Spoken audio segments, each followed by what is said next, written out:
La nouvelle est tombée tard, la nuit de ce jeudi 16 et vendredi 17 juillet 2020. Martin Kanda Onyangunga, président directeur général et fondateur de l'Institut supérieur d'informatique, programmation et analyse ISIPA en sigle, est décédé à la clinique Ngaliema Center à Kinshasa, où il était hospitalisé. Cette grande personnalité, ingénieur en informatique, a su au fil du temps transmettre son savoir durant 4 longues décennies à plusieurs générations de ses compatriotes, ce qui lui a valu plusieurs récompenses tant au niveau national qu'international. Exemple de courage et d'abnégation, il a surmonté son handicap physique pour s'imposer comme un des piliers dans les secteurs de l'éducation nationale. Né à Kaino dans le Maniema, où il fait ses études primaires, originaire du Sankuru, où il y va pour faire ses études secondaires à l'école méthodiste de Ouambonyama en section scientifique, option mathématiques physique. Il obtint son baccalauréat au collège Saint-Augustin de Léodia, toujours au Sankuru en 1969. Il commença ses études supérieures à l'université de Kinshasa, alors Lovanium à l'époque, à la faculté des Polytechniques. Coup du destin. Martin continue ses études universitaires et les achève en informatique en Belgique en 1974. Étudiant brillant, très vite, il est retenu comme assistant à l'université. Il exerce aussi sa nouvelle profession comme étant ingénieur informatique pour le compte d'un courtier. Il rentre au pays, le Zaïre à l'époque, d'où l'Université pédagogique nationale de Kinshasa sollicite ses compétences pour dispenser des cours, évidemment qu'il accepte. Il fait un parcours de courte durée à l'UNASA, au service universitaire informatique. Avec des petites incompréhensions que j'ai trouvées, cela m'a amené à penser à mettre sur pied une structure d'enseignement supérieur en informatique à cause de la carence que j'ai observée, avait jadis dit Martin Kanda. Toute l'histoire se dessine. La projection de ce qui sera la machine à production d'une élite nationale qu'internationale en informatique venait de prendre forme. À son époque, il y avait un programme pédagogique dit informatique, dispensé par des constructeurs de la place.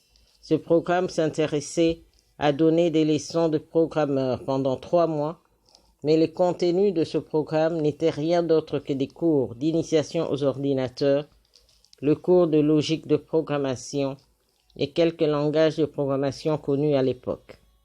Certes que ces cours étaient nécessaires, mais pas suffisants pour former des cadres universitaires dont avait besoin la nation tout entière.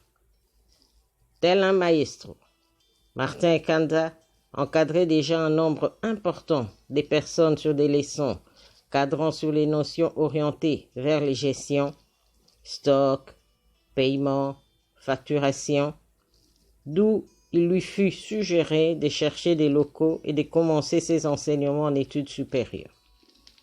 Tout se passe à Kinshasa. Le 13 novembre 1975, il passa un communiqué invitant les intéressés sur les ondes de la chaîne nationale La Voix du Zaïre, Radio-Télévision nationale congolaise, RTNC actuelle. Marié à Madame Louyeye Kanda Rafurufine, et il était père de plusieurs enfants. Que son âme repose en paix.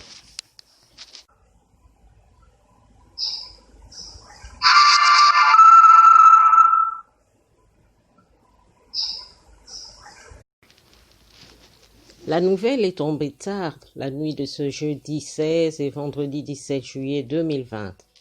Martin Kanda Onyangunga, président directeur général et fondateur de l'Institut supérieur d'informatique, programmation et analyse ISIPA en sigle, est décédé à la clinique Ngaliema Center à Kinshasa, où il était hospitalisé.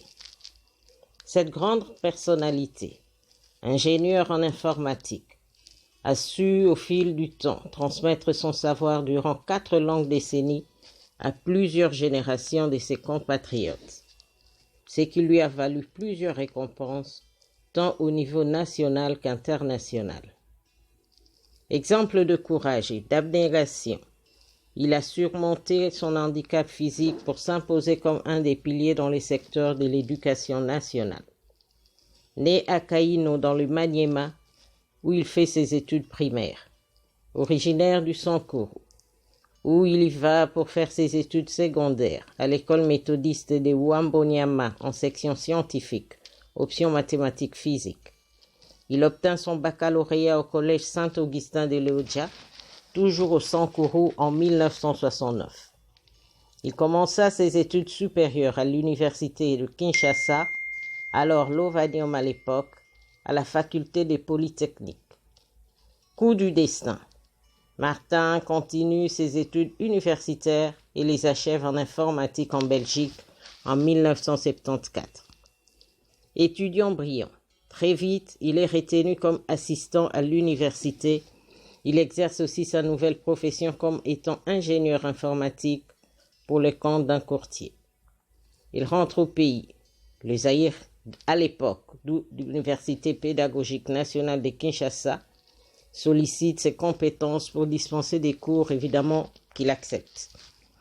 Il fait un parcours de courte durée à l'UNASA, au service universitaire informatique.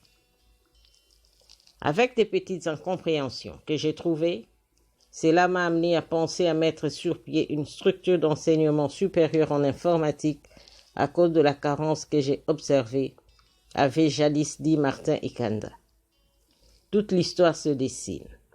La projection de ce qui sera la machine à production d'une élite nationale qu'internationale en informatique venait de prendre forme. À son époque, il y avait un programme pédagogique dit informatique, dispensé par des constructeurs de la place. Ce programme s'intéressait à donner des leçons de programmeurs pendant 3 mois, mais le contenu de ce programme n'était rien d'autre que des cours d'initiation aux ordinateurs, le cours de logique de programmation et quelques langages de programmation connus à l'époque. Certes que ces cours étaient nécessaires, mais pas suffisants pour former des cadres universitaires dont avait besoin la nation tout entière. Tel un maestro, Martin Ekanda encadrait déjà un nombre important de personnes sur des leçons cadrant sur les notions orientées vers les gestions, stock, paiement, facturation, d'où il lui fut suggéré de chercher des locaux et de commencer ses enseignements en études supérieures. Tout se passe à Kinshasa. Le 13 novembre 1975, il passa un communiqué invitant les intéressés sur les ondes de la chaîne nationale La Voix du Zaïre, Radio-Télévision nationale congolaise, RTNC actuelle. Marié à Madame Louye Ekanda Rufine, et il était père de plusieurs enfants. Que son âme repose en paix.